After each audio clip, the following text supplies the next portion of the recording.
Good evening, my local drones. This is Bio Gundam, and I am back again for another review. Now, before I continue, the reason why this particular review has been delayed quite a bit is because A, I've had writer's block, and B, I was visited by Grandfather Nurgle, and I was out of commission for about a week. But sadly, nothing can keep me down for too long, as my biomechanical immune system is OP as fuck. But enough about my biology, which is a social construct, by the way. But jokes aside, let's get to the end. So today's review is going to be about the series Soul Taker! Fuck yeah. So my first thoughts when getting into this anime was, so we have this future world with mutants and evil corporations with a rescue the girl plot going on, and that seems interesting enough, and considering I checked this out during my rookie days, this was more than enough to get my interest to see what's up. So, story. So our story begins with main character Kyosuke, who is living with his mum in a church, and one day they get attacked by a mysterious group, and during the ensuing scuffle, before his mother dies before his eyes, she stabs Kyosuke in the heart and leaves him for dead. Days later, Kyosuke wakes up alive and meets a girl who claims to be his twin sister Runa. This girl is then kidnapped by the Kirihara Corporation, who want to capture Runa for some possibly evil reason. And after that, he meets a middle-aged named Shiro, who decides to help him get his sister back. But during the assuming rescue mission, they find out that this girl is actually something called a flicker, who contains a piece of his sister, and he also finds out that he is a mutant known as Soul Taker! So while they're trying to find all the flickers and save Runa, his twin sister, a dynamic duo is joined by a mutant named Kagome, who decides to help them on their quest to catch them all, while fighting the forces of the Kirihara group and the hospital of mutants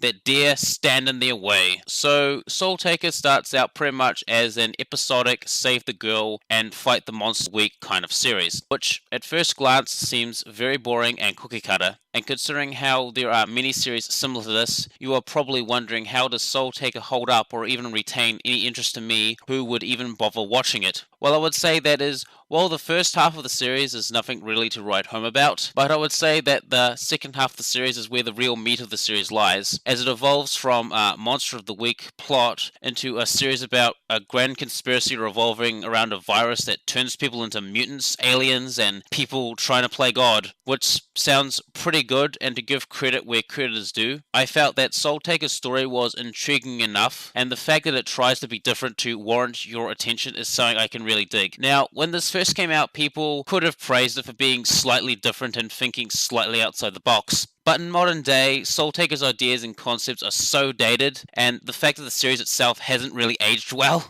doesn't really help. The fact that many of the story elements of Soul Taker feel like they were poorly duct taped together, from the mutants, evil corporations, aliens, and some sort of virus, as they were very poorly presented. And I have no problem with the ideas for the plot elements that were used in the series, because it made the series a bit more interesting, but it's just they were done and presented in such a cliche way, which kind of bothered me a lot, because I've seen other shows that have used similar ideas and did a lot more with them and did it better, like Blue Gender, Guyver, and I even hate to say this, Guilty Crown. Like, the whole virus thing doesn't seem that important or impactful. Like, no one is freaking the fuck out. There's a virus that can kill them or turn them into monsters beyond human imagination. Almost no one really seems to care. It's like, oh yeah, there's a virus going around. They could mostly kill us, and there's mutants running around as well. Nothing to see here. In Guilty Crown, for example, this virus was a big deal and treated like a big deal. Or this idea of this alien who made this virus for the sole purpose of editing human DNA, so one day a mutant would be born that would be similar to the alien in DNA, so he can mate with it. Like, why pick humans to be part of your project to bring your race back from extinction when there are clearly other races that could better serve your needs? Like in Guyver, for example, it was explained that humans were bioweapons made by this alien race, and they were used as a basis for highly malleable super soldiers. But in Soul Taker, it just seems like this alien just came across humanity and decided that since he was lonely, and most importantly horny, he decided to fuck around with the human genetic code so he could get a bride, which oddly enough, Kyosuke and Runa are such mutants, as they have evolved to the point where they're basically like the alien, but in human form. And the reason why I bring this up is because this series tries to pull an Adam and Eve story at the end, with Kyosuke being Adam and Runa being Eve, because Runa wants humanity to burn, and the only person she cares about is her brother, so why the fuck not destroy all of humanity, because you believe they would be a threat to you, your brother, brother and the inbred mutants you're going to use to inherit the Earth, even though 99.99% of humanity doesn't even know or care about your existence in the slightest, and with space travel technology, it wouldn't be hard for you to travel far away from humanity and start playing house with your twin brother if you really wanted to.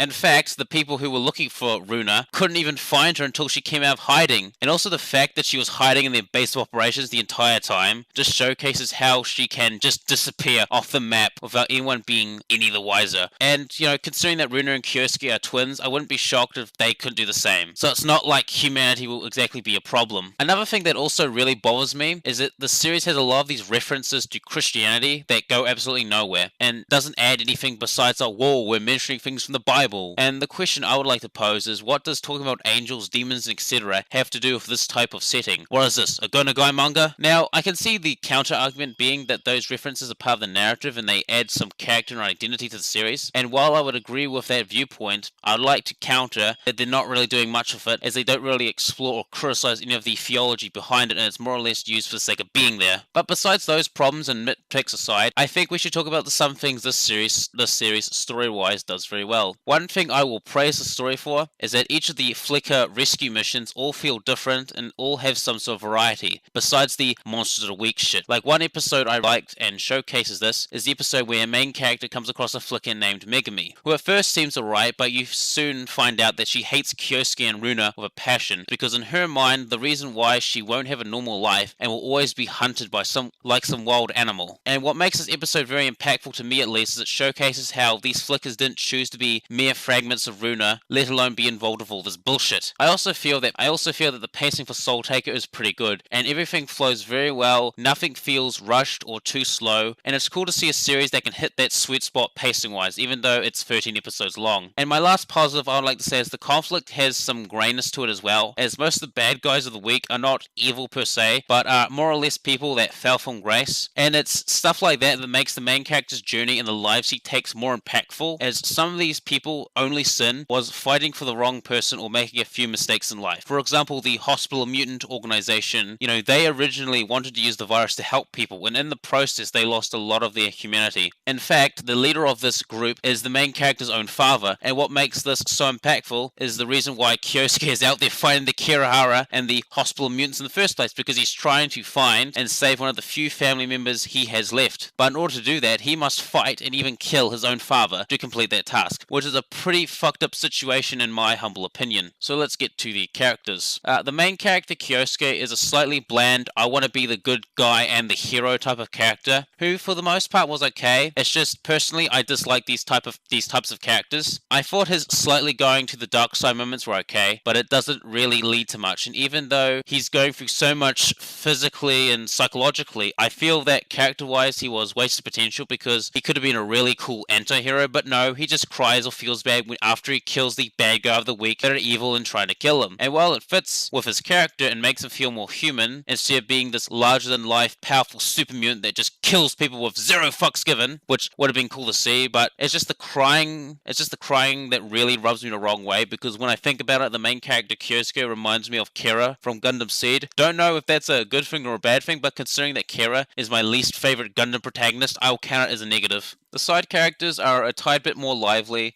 but most of them are very one-note. There's not much character development or fleshing out, except for Shiro, Kogami, and Runa, because Shiro has an okay backstory which relates to the main character. Basically, he fell in love with a flicker who was killed by the Kirihara group that he was actually a part of, and he also makes a decent mentor figure for our main character. Kogumi is just the kind of tag-along that's slightly useful and has a thing for our main character. She's more for comic relief than anything else, and she was slightly fun to watch. Runa is an okay character, but she's not really fleshed out well, and her reasons for doing what she's doing is kind of petty. Also, she doesn't really have much.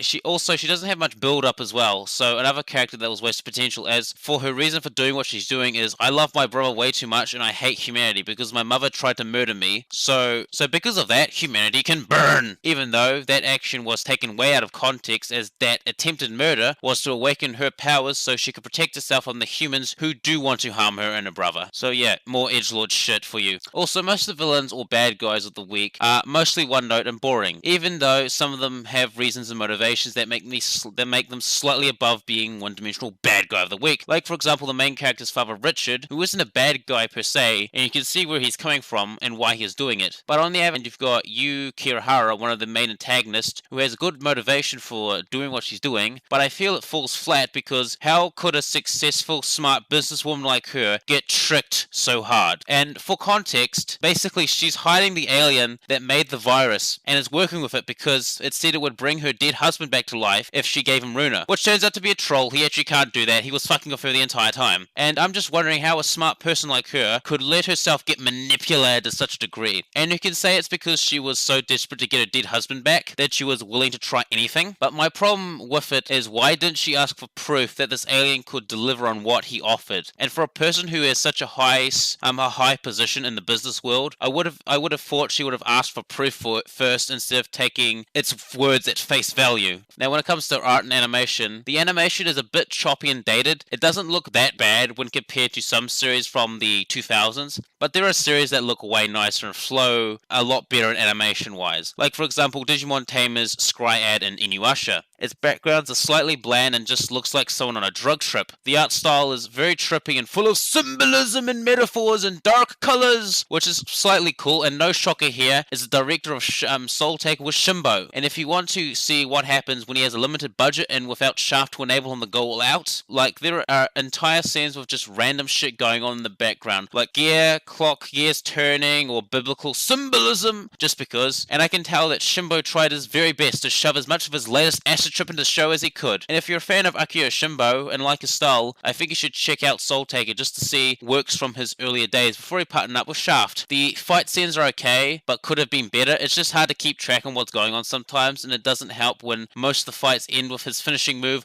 Lightning Breaker, trademark. The character designs seem bland to me, even though they were done by the same dude who did the Baka Monogatari character designs. But the mutants look really cool. They kind of remind me of Guyver or Devilman. It has that kind of old school retro style to it. Also, the color scheme is very dim. Like, most of the time the series looks so bleak and dim, which goes hand in hand with the bleak future setting that the series takes place in. Now, when it comes to sound, I really like the opening song because it gives this retro 80s feel. Like, the beginning is just like, Soul Taker, Ashigatana, Soul Taker! And the ending, I wasn't really a fan of it because I find it boring as fuck. Now, the OST for this is slightly forgetful, but it does fit the tone of the show very well. The music in OST was done by Ko Atami, who has done OSTs for Gundam Wing, Outlaw Star, and Zoids. Considering that I like these series, I found the OST kind of disappointing. Sub and dub are both passable, but if I'm being honest here, I've heard better and worse, so, take it as you leave it. Now, when it comes to enjoyment, I like the mutant fights as they all have different powers and forms, which I thought was cool. Now, I feel like the series could have been an okay Rule of Cool show with Monster of the Week Save the Girl, Save the World from Evil Corporation, but it's just the series tries to set up some higher standards, and while I like the series for trying to be different, the end product wasn't exactly up to par, and I more or less enjoy it as a nice one-timer experience, or a series that I could chill out and watch with a few friends while drunk. Now, overall, if you want something entertaining and something that's just easy to watch, then Soul Taker is the anime for you, because it's an okay time passer for rookies, but I wouldn't hold my breath, because in all honesty, if you have any experience with anime storytelling as a whole, then probably steer clear, because everything the show has done, another show has done better, and even if you enjoy and like Soul Taker, I feel that it's going to become forgettable after a point, as